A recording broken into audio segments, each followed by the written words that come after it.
Welcome to Tales from the Trenches, Season 4. Today, it is my honor to have Sarah Grebow with me.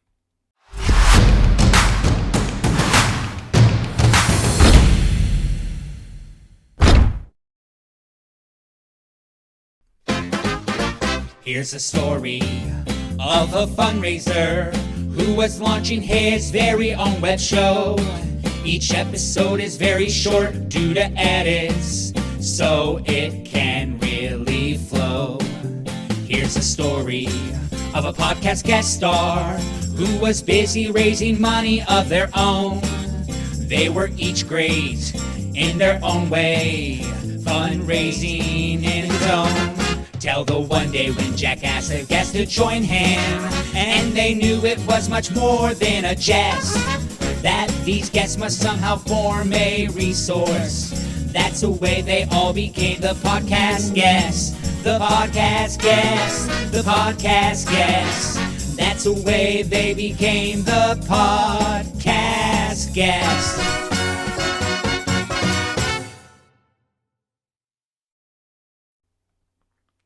Sarah is a consultant to nonprofit organizations and charter schools on major gift philanthropy and corporate and foundation giving. She focuses on strategies to create and grow lasting partnerships, leading to large gifts based on organizations' vision and fit with donors' philanthropic goals. Beyond the transactional, her 20-plus year career in major gifts has led her to specialize in coaching nonprofit executive directors and their development staff on individualized plans and strategies for their top prospects and donors, as well as presenting trainings to boards on taking on new ideas and active roles in the engagement of high-level prospects during board meetings and retreats. She works with nonprofits addressing various causes looking to deepen their transformational giving or are major gift curious. Yet she is particularly passionate about education and youth causes as she appreciates the love of learning she gained through her educational experiences.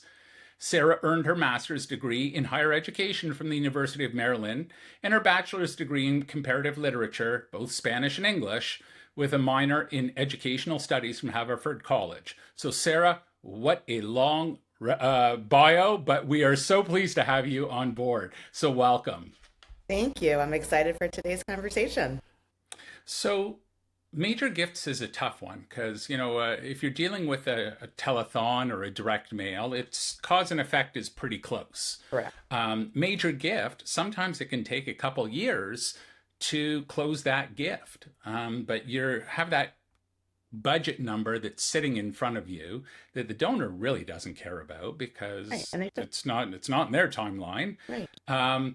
So how do you balance that need to have your proper deliverables and yet still be able to convince folks that the time that you're spending on Mrs. X is eventually going to be worth it, or it actually may not, right? After 2 years, you may find that it's just not the right fit for whatever those reasons are. So how do you balance that? That's a great question. And I do think there's several things. One, there's the educational component. Major gifts and leadership gifts take time. And if your board and your organization leadership is ready to commit to it, they need to recognize that. And if you're asking for something, a major gift or a transformational gift without proper engagement, you're leaving money on the table, you're hurting the institution, you're hurting the donor relationship. So right. You need to establish that. That's first. Second, there's other milestones that both grow and the donor, and you should always be collaborating with annual fund, with an annual gifts not just being once a year necessarily, like that's like a little bit of a misnomer sometimes, but that regular consistent giving, asking them for other things, asking them to host events, asking them to be on a host committee for an event or a gala, join a board, whatever the other things are that are preparing them, always thinking backwards from that larger ask, but also regularly involving them in other philanthropic opportunities. This isn't a we're gonna wait, we're gonna just do everything and we're gonna never ask them for money in 2 years, but it's gonna be all coordinated. This is something that I want.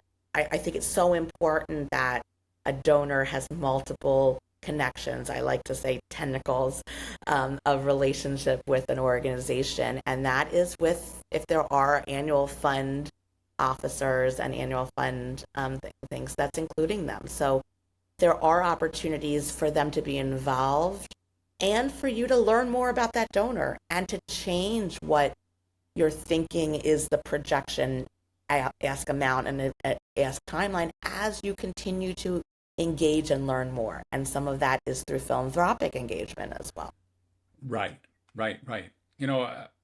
I used to be with an organization, and they used to have a huddle. I don't know, I think it was on Mondays or Tuesdays, first thing in the morning, and you'd kind of go through, who are the top 20 folks that you're working on, and that you're kind of doing some moves management on.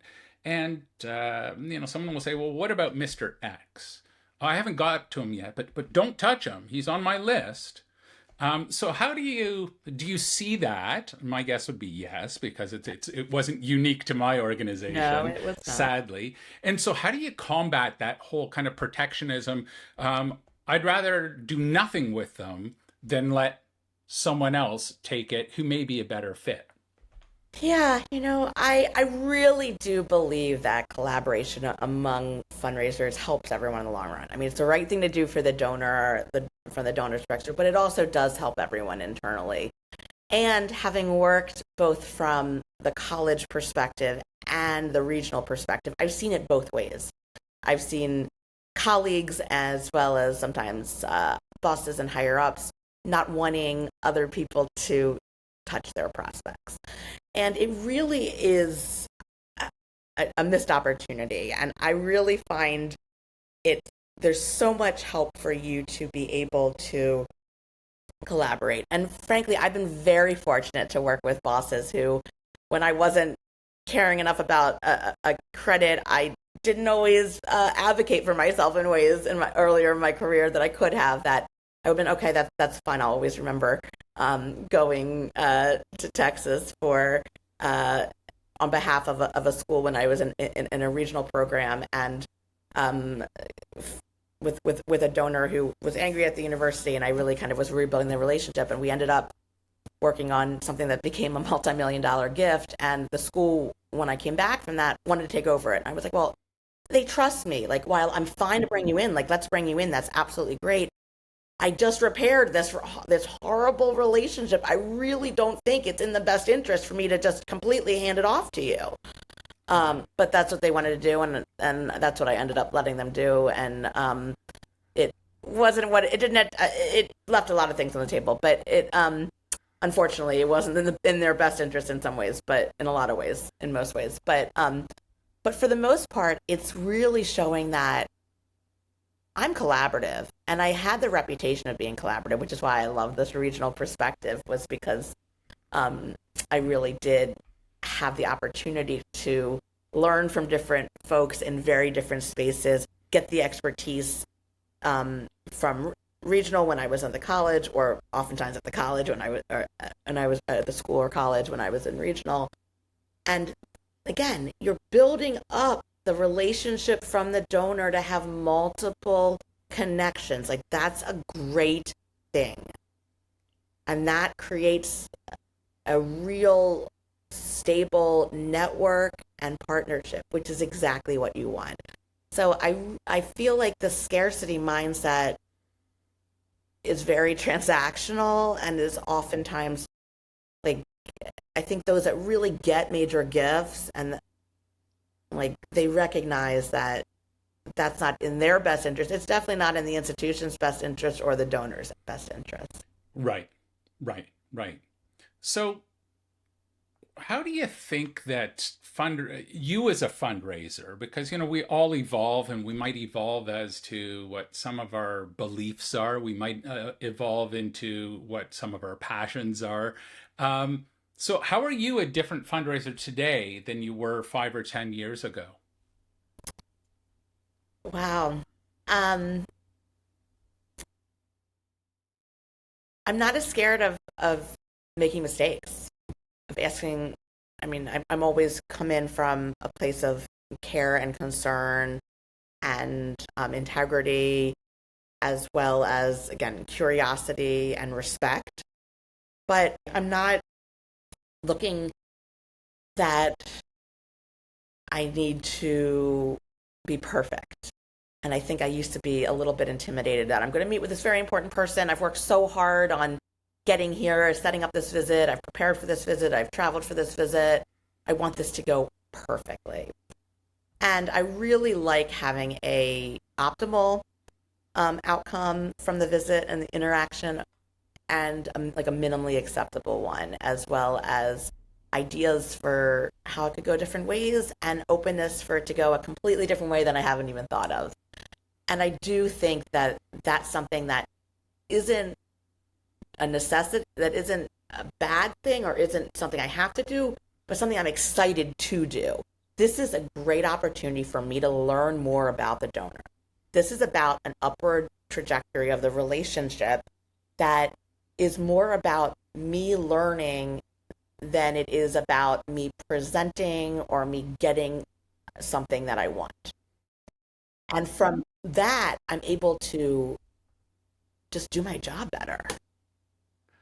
Right. I always tell folks you don't need to fully bake the cake, right, before you go in and then find out that the person, doesn't like chocolate. Because then there's nothing you can do about it. And as well, so many times I find people, they think they have to know the answer to everything, right? And what if they ask me about A, B, and C? You don't need to know about it. That's where you have another visit. And you say, I don't know about the English department. Maybe I can bring someone with me from the Well, let English me bring you department to on my campus next visit. and let's Yeah, tour and let's find out, because that's a great question. I don't know it. And for me to show that honesty and for right. me to have that opportunity for that next visit in a very natural way, that's perfect. Exactly, exactly. And I think it's far too often, people's there's two great fears. Number one is speaking in public, and number two is asking for money. Right. And it's interesting because no one's asking for it for themselves, Right. right? So if you're at a higher education and you're asking for $1 million, it's not going to you. Right. So it doesn't matter to you one way or the other from a dollars and cents standpoint, whether that donor is on board. But yet people feel, oh my gosh, I'm going to say something and screw it up, and this donor is going to walk away and give zero. And my theory is like, I don't know what you could possibly say unless it was something offensive. Right. You have to really try hard, I think, for that to happen. Exactly. Exactly. Like there's nothing you can do. That's why you look at Facebook and it's those little reels that people do on their iPhones are so much more genuine than the slick productions of people who, spend thousands of dollars on the proper camcorders and mics and this and that, because people realize the authenticity and say, you know what, I'm willing to forgive a whole lot because you're bringing authenticity to this. Absolutely. I think Hmm. that's everything. And when you're really investing and wanting to do something that's change making, you want to be confident in the organization, in the leadership, in the past finances, in the future, and you want to be innovative. So you don't want it all planned out. I love having major gift prospects involved in strategic planning process when it's messy. Someone's like, oh, we can get that to the printer to get it glossy. Glossy? I want the napkin version because I want them Right. to know that they're that important, that I want them in the conversation early on and throughout. Right. That's meaningful.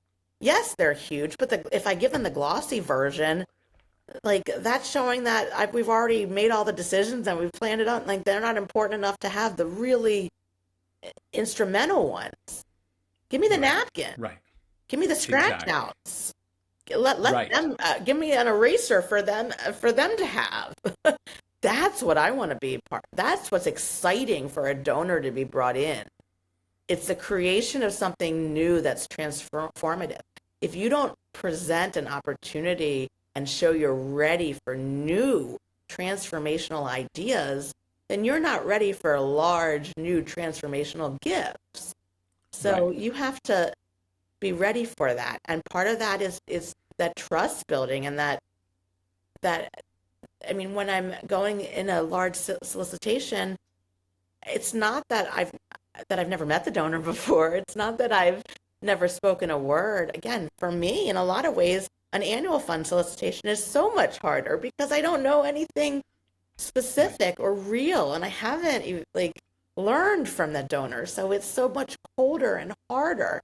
This this is an opportunity that is completely aligned with where the growth of the relationship and is a natural place from I mean the donor deserves and expects this.